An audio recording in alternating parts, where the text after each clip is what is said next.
Housing, from a federal perspective, housing shortages are a nationwide problem.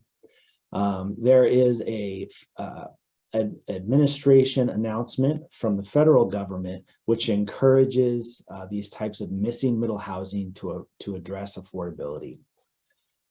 Specifically, they ask that we work, that they intend to work with state and local governments to boost housing supply by reducing exclusionary zoning.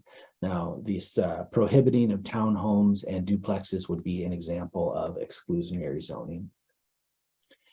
And specifically, this document issued from the White House encourages development of 2 to 4 unit properties, particularly in low to moderate income communities and communities of color.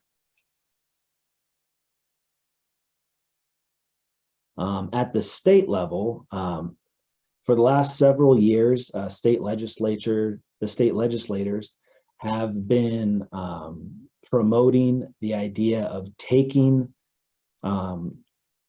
discretion away from local jurisdictions and mandating that all local jurisdictions allow duplexes, townhomes, and other missing middle housing in their single family residential zones. This hasn't passed, but it is a trend that we have seen from the state, providing direction to local jurisdictions on how to provide for that missing middle housing.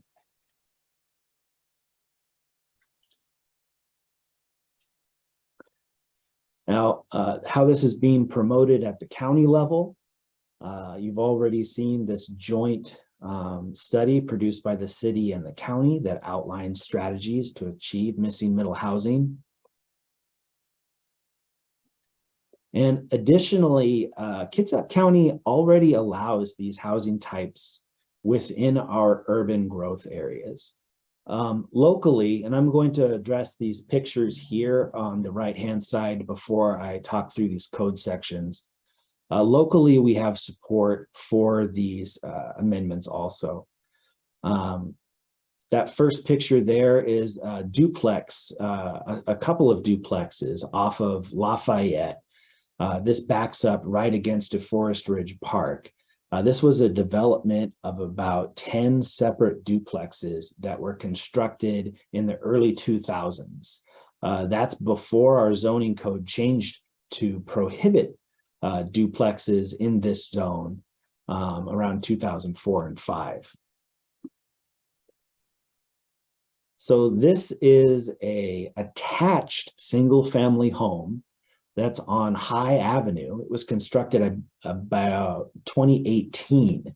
Now, I think anybody passing by this home would look at this and think it's a duplex, but there's actually a property line running right through the middle of this structure.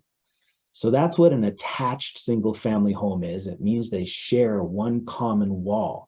But to anybody passing by on the street, they would assume that this is a duplex.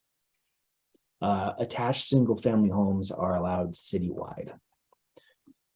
And lastly, this is a home with 2 accessory dwelling units currently being constructed on 13th Street by Bremerton High School.